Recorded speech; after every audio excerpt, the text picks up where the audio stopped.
The work of She-Wolf is primarily concerned with exploring the interconnections between the human body, voice and landscape. We're looking to explore the relationship between those elements and, in essence, as performers, create a pause in which we can just stop, reflect and reconnect with the world around us, and then to ultimately take participants and audiences on that journey with us. For a lot of people, it's really hard to just stop and listen. In this day and age, people just don't do it.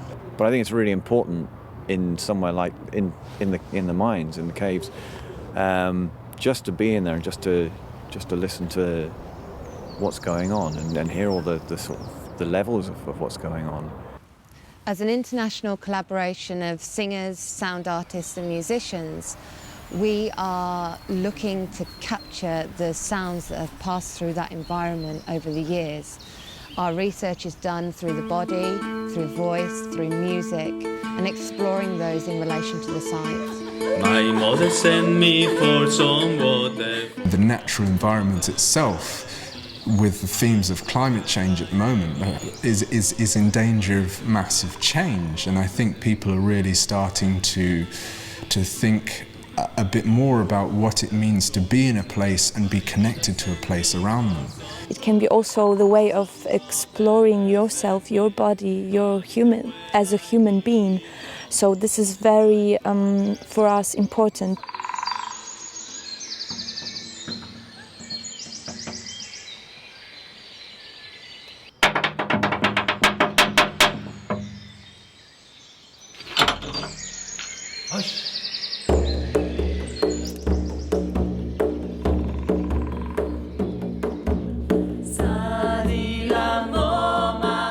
This cave was not a natural cave, but a forced cave.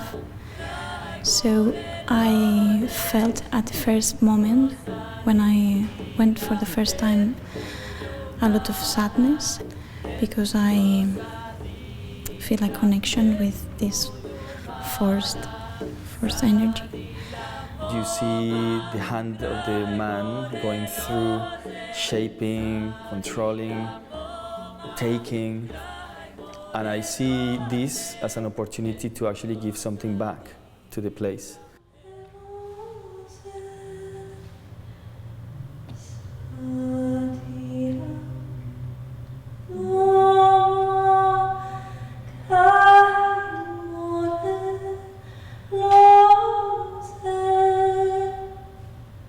It's a style of work that has to come from impulse and from imagination of the people in the space and performers in this space. And we have to find that through a process of improvisation and a process of make deeper research. So allowing ourselves the space to not so much respond in the head, but really take that response and allow it to sort of excavate deeper inside the body and draw out themes of action, themes of drama, themes of song from that. So working in perhaps a slower way and allowing that process to happen is why we're kind of going on this journey that we are. You have 4 performers, Polish, English, Spanish, Colombian. Everybody brings their own culture, everybody brings their own sound, their own voice in a way. And everybody brings their own relationship to the space. I guess the piece is about trying to find a way to work with these powerful elements of nature. I think that's what, very excitingly, Gina's searching for, which is actually how to find a partnership, an artistic and almost, in a way, a kind of ritualistic relationship to the elements.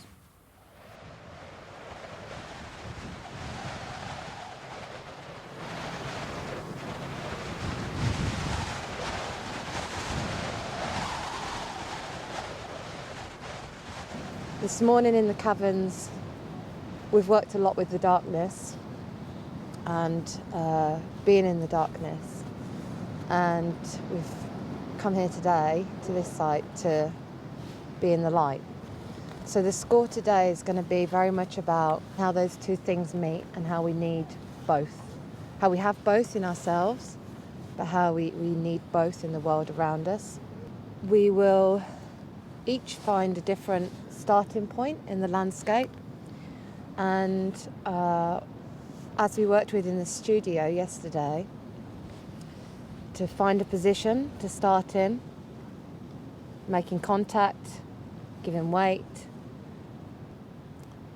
tuning in to this landscape, which is very different to the Caverns where we've just worked. So the landscape is a formation, we're a different formation with it. How do we blend into that? How do we be with that landscape? But to start somewhere, and through this process of shifting structurally, anatomically, to get to a final point. At moments, I want you to just close the eyes and be in that darkness that we've experienced in the Caverns, and then to open your eyes, to let the light in again. So to experience the shifts between those two states.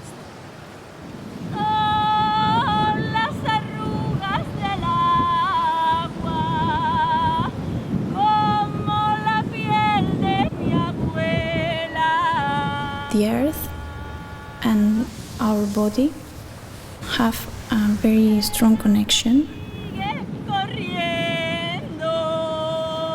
The most interesting thing for me is the relationship between different viewpoints, the relationship with the landscape, but not only in a geological way, but a human and historical way. In these places, all the ancestral knowledge is there, pretty much alive for you to access that knowledge that you might be looking for. So it's been an interesting experience for all of us, I suppose, to be connecting with that sense of life, of earth, of nature, and really get to the core. It's like feeling that you are going to the core of the earth. Esta la cueva llorona, la que siempre canta y canta. Through sound, through voice, through music, we can kind of evoke an imaginative experience, but the imaginative experience is powerful, it's real. It happens within the body, within the mind, within the soul of the hearer. And in communal activity and the human capacity for creating live moments of beauty, moments of tragedy, which bind us together and in some way expand our possibilities as human beings. And I think this kind of theatre is searching for that language, searching for a form which is alive and which includes its audience in an event which is significant, let's say. Absolutely, just mind-boggling, fantastic experience. It gave us a real feeling of a sense of warmth and a belonging in there. It's a great way of introducing people to another aspect of what can happen in those caverns and what happened all those hundreds of years ago when they were first dug out.